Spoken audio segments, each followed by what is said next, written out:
నమస్కారం అండి గురువుగారు. నమస్కారం చెప్పమ్మా. ఇప్పుడు మనం ఏదన్నా పండగ కానీ ఇంట్లో ప్రత్యేక పూజలు అలాంటివి జరుపుకునేటప్పుడు కొంతమందికి అమ్మవారు పూరారు లేకపోతే అయ్యవారు పూనారు అని అయితే చెప్తూ ఉంటారు. అలా నిజంగా జరుగుతుందంటారా? అలా దేవతలు వస్తుంటారా? ఇప్పుడు దేవతల శరీరం మీదకి చాలా శాతంగా మనం చెప్తుండమ్మా, భక్తి వేరు, మీరు అన్నట్టుగా దేవత శరీరాన్ని పూనడం వేరు. నేను ఈ మధ్య కాలంలో ఎక్కువ శాతంగా చెప్పింది ఏంటంటే, గత సంవత్సరం నుంచి చాలా ఛానల్లో చెప్పాను దేవతా విషయాలు, ఎలా పూనుతారు, ఎలా వస్తారు, ఏంది అని చెప్పాను. ఈ మధ్య కాలంలో కొంతమంది రావడం చేత నేను మాట్లాడిన వర్డ్స్ కొంచెం హెవీగా రీచ్ అయ్యాయి చాలామందికి. ఒక దేవత శరీరాన్ని పూనదు అనే విషయం నేను ఎవరికి చెప్పాను అన్న విషయం మనం మాట్లాడతామా. భక్తి బ్రహ్మచర్యం ఎక్కువ తీసుకున్న వ్యక్తులు, అంటే పురుషుడే కానీ స్త్రీలే కానీ, దిగంబరంగా బతికే బతుకులు. రెండోది అనునిత్యం నారాయణుని పారాయణం, అంటే మన కులదైవం అనుకోవచ్చు. నారాయణుడు అని అన్నందుకు నారాయణుడని కాదు, పార్వతీమాతే కానీ శివుడే కానీ నీ కులదైవం నీ భక్తులు. వీళ్ళని మెల్లిగా మెల్లిగా మెల్లిగా మెల్లిగా అంతిమ స్థితికి వెళ్తాం. అంటే ఇప్పుడు నేను ఒక డిగ్రీ చదివానమ్మా, నెక్స్ట్ మాస్టర్ డిగ్రీ, ఆఫ్టర్ తర్వాత కీ డిగ్రీ, ఆ తర్వాత ఫెలోషిప్. ఇప్పుడు నాకు ఫెలోషిప్ వచ్చింది అనుకోండి, so I can see every person as a fellowship only. వాడు మామూలుగా ఉన్న వ్యక్తిని కూడా వీని దగ్గర ఏం టాలెంట్ ఉందో అని చూస్తాను, వాడి దగ్గర ఏం టాలెంట్ లేకుండా. ఎందుకంటే నా టాలెంట్ హెవీగా పోయింది కదా. ఈ భక్తిలో కూడా ఎలా ఉంటుందంటే అందరికీ పర్టికులర్గా కనబడాలన్న సిచ్యువేషన్ ఏర్పడవచ్చును. ఇప్పుడు కొంతమంది బోనాలు ఎత్తుతారు, కొంతమంది వేరే రకాల పటాలు ఎక్కుతారు కదా. వీళ్ళందరూ చాలా చాలా తారాస్థితిలో భక్తి బలంగా చేస్తారు. అలాంటి వాళ్ళందరికీ మేము గౌరవం ఇస్తాం. కొంతమందిని గమనించండి, పవిత్రమైన స్థలం, పవిత్రమైన దుస్తులు, పవిత్రమైన మన సంస్కృతి, ఋషి పరంపర, సనాతన ధర్మం, ఈ 5 పాటించిన వాళ్ళకి శరీరం విలువ వేరేలా ఉంటుంది. ఎక్కడ మనం కూర్చోవాల్సింది ఏంటంటమ్మా, పవిత్రమైన స్థలం అంటే ఏంటంటే దేవాలయం, రెండోది మన ఇల్లు. ఇప్పుడు సనాతన ధర్మం అంటే ఏంటంటమ్మా, మనం అందరం ఒక హిందువులము, తర్వాత మనం చేయాల్సిన కొన్ని దైవాధీనమైన కార్యక్రమాలు మన చేతిలో ఉన్నాయి. మళ్ళీ ఋషి పరంపర నేను ఎందుకన్నా గురువు లేని విద్య ఎప్పటికీ గుడ్డిదే, అంటే కొన్ని విషయాలు మాట్లాడతాం. ఇవన్నీ విషయాల్లో ఈ మధ్య కాలంలో శరీరాన్ని పోనింది, మా శరీరం మీదకి వచ్చింది అని అన్నది గౌరవమైన మాట. నేను చెప్పాల్సిన విషయం ఏంటంటే, ఒక వ్యక్తి శరీరాన్ని పూనిన తర్వాత నాశనం వినాశనం అనేది 2 మాట్లాడాలి. ఇక్కడ మళ్ళీ 2 నాశనం వినాశనంలో 2 ఉన్నాయి నెగిటివ్గానే. నాశనాన్ని వినాశనాన్ని సృష్టించిన ఒక శక్తి పరిష్కారము చెప్పాలి కదా. పరిష్కారం ఎలా చెప్పాలంటే పంచభూతాలకు సంబంధించిన పరిష్కారం. నా తండ్రి భూతనాథుడు ఉన్నాడు, నా తండ్రి వైద్యనాథుడు ఉన్నాడు, నా తండ్రి పరమేశ్వరుడు ఉన్నాడు, ఆయన్ని అన్నీ అంటాం. ఇప్పుడు జగద్గురు ఉన్నారు శ్రీకృష్ణుడు, ఆయన 18 రోజులు మహాభారత యుద్ధాన్ని ఆపలేకపోయినా కూడా మనకి భగవద్గీత అందించాడు. తర్వాత కొంచెం వెనక్కి వెళ్ళి చూస్తే దేవాది దేవతలు వేరే వాళ్ళు కూడా ఉన్నారు. ఎక్కడ చూసినా కూడా అమ్మ దేవుడి పైచేయి కనబడుతుంది. ఇక్కడ మానవుల పైచేయి ఎక్కడ కనబడుతుంది అంటే అమ్మ భక్తిలో తారాస్థితి. అన్నమయ్య ఉన్నారు, గుడి కట్టారా, తిరుపతి ఉంది కదా, భద్రాచలం ఉందా, రామదాసు కట్టారా.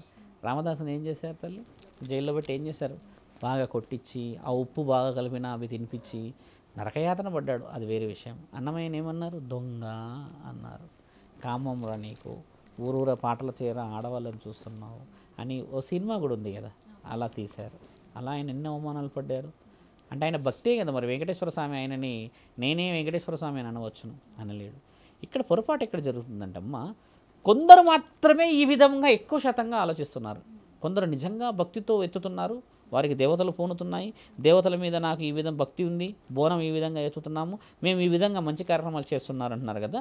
వాళ్ళు నిజముగానే ఉన్నారు, కానీ ఆ నిజం ఉన్నదే 1% అంటున్నాను కదా నేను, 1-2% ఉంది.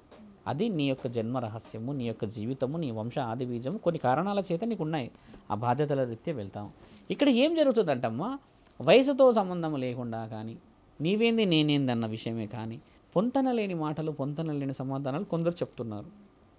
మన శాసనం ఎంత గొప్పది, మన గ్రంథాలు ఎంత గొప్పవి, మన పురాణాలు ఎంత గొప్పవి, దేవాది దేవతలు మనకిచ్చిన ఈ 18 అష్టాదశ శక్తిపీఠాల విలువలు ఏమిటి అంటే దేవి పురాణం, శివుడికి సంబంధించిన శివపురాణం ఏమిటి, మన శ్రీకృష్ణుడికి సంబంధించిన భాగవతం ఏంటి, భగవద్గీత ఏంటి, ఇవన్నీ విషయ వివరణలు కూడా ఒక ఋషి పరంపర. ఇవన్నీ మనం తెలుసుకొని మాట్లాడినప్పుడు అవతల వ్యక్తిని కూర్చోగానే సమస్య చెప్పేస్తారు కదా. అంటే ఇక్కడ మొదట జ్ఞానం పరిజ్ఞానం చాలా ముఖ్యమైనది. నేనేమంటున్నా అంటే అమ్మా, కొంతమంది నేను మొన్న చెప్పిన దాంట్లో కొంతమంది ఫోన్లు చేసి అంటున్నారు, అసలు అలా ఎలా చెప్పగలిగారు మీరు స్వామి అని. అంటే నేనేమన్నా అంటే ఇప్పుడు సమస్య ఎక్కడ వచ్చింది అని అంటే, మా దగ్గర చాలామంది ఉన్నారు స్వామి అట్లా చెప్పి మోసపోయిన వాళ్ళు అన్నారు. వాస్తవం, మోసపోయింది ఎవరు ఇక్కడ, నువ్వు నమ్మినావు కాబట్టి మోసపోయావు. ఆవిడేం మోసం చేయలే, ఆవిడ భక్తి అది. ఆడ భక్తితో ఎన్నో ఆడుకుంటుంది పాడుకుంటుంది చేస్తుంది. నువ్వు కొన్ని సమస్యలు అడిగావు, ఆ కొన్ని సమస్యలు ఆవిడ తీర్చలేకపోయినా ఇంకో ఆ ఆలోచన ఉంటుంది కదా. ఇంకొకరు ఫోన్లు చేసి అనే విషయం ఏంటంటే చాలామంది మనోభావాలు కూడా దెబ్బతినవచ్చును. కానీ స్వామి మీరు అన్న విషయంలో మేము చాలామంది మారారు అని అంటున్నారు. అంటే కొంతమంది ఈ విశ్వాసాలను నమ్ముతారు, కొంతమంది అయితే ఖండిస్తారు. ఎలా చెప్తారు ఇప్పుడు చూడండి, విశ్వాసాలను నమ్మిన వాళ్ళకి విశ్వనాథుడు ఉన్నాడుగా. ఒకవేళ విశ్వాసాలను మనం నమ్మకుండా నీ ఇష్టం ఉన్నట్టు ఏదైనా మాట్లాడి ఏదైనా ఒకటి విర్రవిగినవనుకో, పలయకారుడ వీరభద్రుడు ఉన్నాడుగా. ఇక్కడ నేను చెప్పేది ఏంటంటే అమ్మా, విషయం కొంతమందిని హెచ్చరించే విషయం ఇది. ఇప్పుడు స్త్రీలకి గౌరవం తగ్గింది, ఇక్కడ కామానికి సంబంధించినవి పెరిగాయి. ధర్మరక్షణలో ఎక్కువ శాతంగా చూస్తే న్యాయం అనేది లేదు. సనాతన ధర్మ జాగృతులు జరుగుతున్నాయి, హైందవ శంకారామాలు జరుగుతున్నాయి. 250 మంది సాధువు సంతులం వెళ్ళాము మేమందరం, ఎక్కడెక్కడి నుంచో వచ్చారు వీళ్ళందరూ. దేని గురించి చేస్తున్నామమ్మా? మన భారతదేశంలో గొప్ప పనులు చేయాలి, మనల్ని మనం కాపాడుకోవాలని మనం చేస్తున్నాము కదా. ఈ విషయంలో మనల్ని అడిగేది ఏంటంటే, ఎక్కడి నుంచో వచ్చిన సాధువులకి జుట్టు కట్టుకొని కూర్చున్న వాళ్ళకి మీకు ఏం తెలుసు సనాతన ధర్మం గురించి అని అడుగుతారు. కొంతమంది ఏమంటున్నారు, ఆ జుట్టులో ఉన్నారా శివుడు అని అడుగుతారు. జుట్టులో శివుడు ఉండడు. ఇది ఎవరు కడతారు తెలుసా అమ్మ? ఈ జుట్టు కట్టే వాళ్ళు ఎవరు తెలుసా? చాలామందికి తెలియాల్సిన అవసరం ఉంది. ఈ జుట్టు ఎవరు కడతారు అని అంటే, గురువు పరంపరలో వారసత్వం వచ్చిన వాడు, ఋషి పరంపరని తీసుకున్నవాడు, ఎన్ని కష్టాలు వచ్చినా సరే వాటిని బంధించగలుగుతాను నేను అని చెప్పిన ఒక ఆలోచనతో కడతారు. ఇది ఇక్కడ నేను గుండు చేసుకోవచ్చుగా, చాలామంది ఉన్నారుగా, ఇస్కాన్ వాళ్ళు గుండు చేసుకుంటారు కదా, వారి బాధ్యత వేరు. ఎక్కువ శాతంగా మీరు గమనించండి, ఈ కట్టేది ఎవరు తెలుసా అమ్మ? కంప్లీట్ మైండ్ డైవర్షన్, భగవంతుడి గురించి ఆలోచన, ధర్మం గురించి ఆలోచన, ఈ యొక్క మైండ్ సెట్ డైవర్షన్ కాకుండా ఉండడానికని కేశాలను కడతారు. కేశాలను కట్టకుండా ఒకవేళ మీరు అన్నట్టుగా తీసేసామనుకోండి, ఐఎమ్ ఏ ఫ్రీ, నా మైండ్ని నేను ఎక్కడైనా ఎక్స్పెండ్ చేయగలను. ఇది ఇక్కడ మెదడును బందీ చేయడం అమ్మా. అది ఎందుకు? శివుడు కట్టాడుగా, మరి శివుడు ఎక్కడన్నా నడుచుకుంటూ పోవడమో లేకపోతే ఇంకేదైనా ఆడుతూ కనబడ్డా? కనబడితే శ్మశానాల్లో కనబడ్డాడే, ఆయన ఇలా కట్టుకున్నాడు కదా. ఓ శివభక్తుడిని నేను, అలా కట్టుకున్నాం, ఒళ్ళంతా రుద్రాక్షలు వేసుకున్నాం, ఇప్పుడు విభూది పెట్టుకుంటాం, అన్నీ పెట్టుకుంటాం. మేము ఎక్కడ శివుడు వస్తాడని చెప్పలేగా, మల్లన్న వస్తాడని అన్నయ్య 100 మంది అడిగారు. నేను ఎక్కడ సిగమూగలేదు కదా, నేను ఎక్కడ ఏం చేయలేదు. రోజుకు 100 మంది భక్తులు వస్తారు. వచ్చిన వాళ్ళకి మొట్టమొదట చెప్పేది ఏంటంటే, మీ ఇళ్ళ వెలుపుని మీ కులదైవాన్ని పూజించి గౌరవాన్ని సంపాదించండి అని చెప్తాం. నేనే దేవుడిని నేను చెప్పాను అనుకోండి ఉదాహరణకి, నా మాటలో నిజమా అబద్ధం అని తెలుసుకునే పరిస్థితులు ఉన్నారు కదా మనుషులు ఈరోజు. ఇప్పుడు నన్ను అడుగుతున్నాడు ఒక అతను, అలా ఉన్నారా ఇలా ఉన్నారా, మీకు కూడా దేవుడు వస్తాడని కదా, మీరు ఎందుకంటే అంటమ్మా, దేవుడు శరీరం మీదకి వస్తాడు, ఇది రాసింది మన గ్రంథంలో. కానీ అంతకు ముందుకు నీ జన్మ చాలా ముఖ్యమైనది. ఇప్పుడు కొంతమంది ఉన్నారు భవిష్యం అని చెప్తారు, మరి అంత అనర్గళంగా ఎలా చెప్తారమ్మా వాళ్ళు? వాక్కు ఉంది కదా. నేను ఇక్కడ 100% దేవుడు లేడు అని చెప్పి నన్న వర్షనే వింటున్నారే, కానీ నేను వర్షన్లో కొన్ని మార్పులు చెప్పాను అనేది వినట్లేదు. ఎక్కువ వివాదాలే ఉంటాయి, ఇలాంటి వివాదాలు వస్తూ ఉన్నాయి. ఎందుకంటారు? ఇప్పుడు ఒక దేవత గురించి వివాదాలు ఎలా వచ్చాయంటే మీరు ఆలోచించండి, నిజ నిజాలు నిర్ధారణ జరిగింది కదా. ఇప్పుడు నేనైతే ఛానళ్ళతో నేను నిన్న నైట్ నుంచి ఎవరితో మాట్లాడలేదు. ఏమొచ్చింది ఇక్కడ చూస్తే, ఇలా అబద్ధం అంట, ఇది నిజం కాదంట అన్న వీడియోలు వచ్చేసాయి, బయటకు వచ్చేసాయి, హెవీగా వచ్చేసాయి, మిగతా వచ్చేసాయమ్మ. ఇలా వచ్చిన తర్వాత ఏమవుతుందంటే, నా జాతి భారత జాతి అని నేను చెప్పుకుంటున్నప్పుడు ఇలాంటి చూపించినప్పుడు అవమానం అవుతుందా కాదా? ఒక దగ్గరనేమో 100 మంది విశ్వ హిందూ పరిషత్తు 7 లక్షల మంది పెట్టి సభ పెట్టిందమ్మా. సనాతన ధర్మ కార్యక్రమాలు మనం పెడుతున్నాం కదా, కొంతమంది తక్కువ చేసేస్తారు కదా.